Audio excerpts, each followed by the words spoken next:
France Info. En partenariat avec Un Jour Une Actu et unjourunactu.com, voici France Info Junior. Il a bien changé le téléphone de papa en quelques années. Hier, il fallait tourner le cadran, mais en mettant son doigt dans les petits trous, et puis on ne pouvait pas quitter la pièce en téléphonant, sinon on arrachait le fil. Aujourd'hui, un téléphone, ça sert à regarder la télé, à écouter la radio, à mesurer ses performances sportives, à surveiller sa santé, à payer bien sûr, puisqu'après Apple, Samsung lance à son tour son système de paiement avec le smartphone. Service lancé aujourd'hui même aux États-Unis. Bonjour Pascal Urien. Oui, bonjour. Professeur à Télécom Paris Tech, la grande école des télécommunications. Le téléphone d'hier à demain, en passant par aujourd'hui bien sûr, au micro France Info d'Estelle Ford, des CM1, CM2 de l'école Romainville de Paris, Eric et Maya Kera. Allez, c'est toi qui te lances, Maya Kera. Comment fait-on pour payer avec un téléphone? Il y a de l'argent qui s'affiche dessus ou pas? Eh bien, non, il n'y a pas d'argent dans le téléphone. On stocke dans le téléphone des cartes bancaires et on peut en mettre beaucoup. Et donc, ça permet d'utiliser son téléphone comme si on avait une carte bancaire. Avec des codes secrets alors? Pas toujours avec des codes secrets, un peu comme dans le paiement sans contact. Des fois on tape son code, des fois on le tape pas. Ça dépend du montant. Dans le futur, est-ce qu'il y aura d'autres modifications sur le téléphone, comme par exemple, là on a des cartes pour ouvrir parfois dans des hôtels, mais est-ce que les téléphones pourront servir de clé? Alors absolument.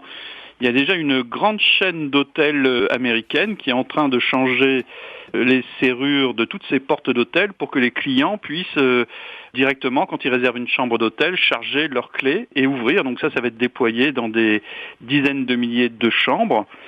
Et puis aussi, il y a des projets pour que les clients puissent payer à l'aide d'une caméra ou de selfie, par exemple. On se prend en photo avec son téléphone et on peut payer, mais ça, c'est encore expérimental. Ça veut dire que la photo servirait d'identification, c'est ça, de validation? Il y a un projet d'un grand émetteur de cartes bancaires, oui, qui travaille sur le paiement par selfie.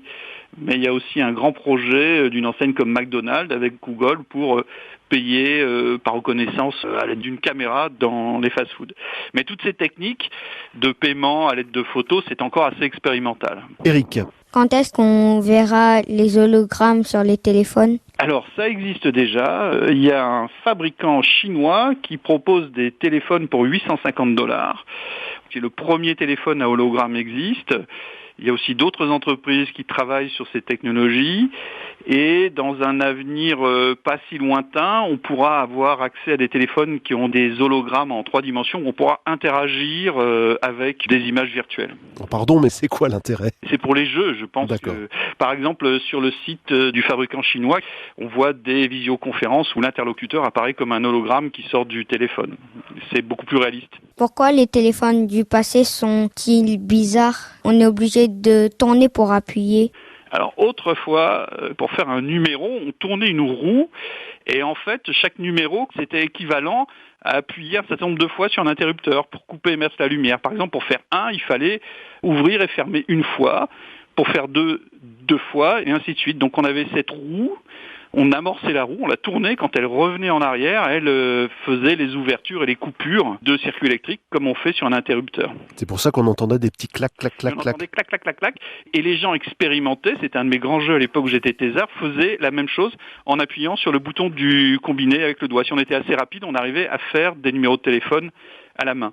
Bon, bien sûr, ce genre de choses aujourd'hui n'est plus très répandu. Est-ce que l'électricité et les portables sont apparus en même temps? Oh, le coup de vieux. Alors, pas tout à fait. L'électricité, c'était il y a 2 siècles.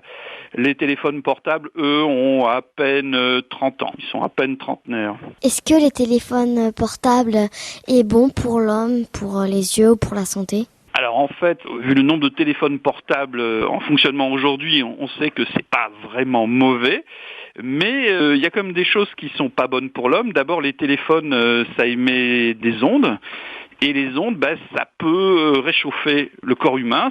Alors il y a eu quelques cas de tumeurs au cerveau qui sont soupçonnés être induites par le téléphone. Donc le premier conseil, il faut toujours avoir le téléphone un peu loin de soi parce qu'il émet des ondes. Et si on est trop près de son téléphone trop souvent, ça peut être mauvais pour la santé, mais dans certains cas assez rares. Et la deuxième chose pour les yeux, oui, ces derniers temps, il y a des expériences qui ont montré que les écrans, pas seulement les téléphones, mais les écrans de manière générale, émettent une lumière bleue. et que cette lumière-là est mauvaise pour trouver son sommeil. Donc jouer avec son téléphone le soir juste avant de s'endormir, c'est pas une très bonne idée. Comment faisaient les gens quand ils n'avaient pas de téléphone ? J'ai l'impression que c'était un peu dur quand même, son téléphone. Eh bien, Maya Kira, oui, c'était un peu plus compliqué qu'aujourd'hui. Quand moi j'étais enfant, il y avait des cabines téléphoniques qui étaient dans la rue. Alors, il fallait mettre des pièces pour les faire fonctionner, ou bien il fallait acheter une carte. Ou alors, on allait dans les bureaux de poste ou dans les commerces, comme les bars, où il y avait des téléphones publics. Mais évidemment, c'était beaucoup moins commode que ce n'est aujourd'hui. C'était plus compliqué, mais on ne savait pas à l'époque que ce serait plus simple après. Donc ça relativise un peu les choses. Allez, on termine avec toi, Eric. Les personnes qui fabriquent les téléphones sont payées combien ? Eh bien, Eric, ça dépend. Pour les ingénieurs qui conçoivent les téléphones, c'est l'Amérique, le Canada, la Corée, la Finlande. Là, on a des ingénieurs qui seront payés 4 000 €, quelque chose comme ça. C'est un salaire moyen, évidemment. Pour les gens qui les fabriquent, les téléphones sont généralement fabriqués en Chine. Et là, les salaires sont beaucoup moins élevés, quelque chose comme 300 € par mois. Et on dit aussi, il y a eu quelques cas où des enfants étaient employés à la fabrication de téléphones, bien qu'évidemment, cette pratique soit totalement illégale en Chine. Merci Pascal Urien, professeur à Télécom Paris Tech, d'être venu répondre à nos petits journalistes d'un jour. Et demain, France Info Junior est en direct du collège Sagebien d'Amiens dans la Somme.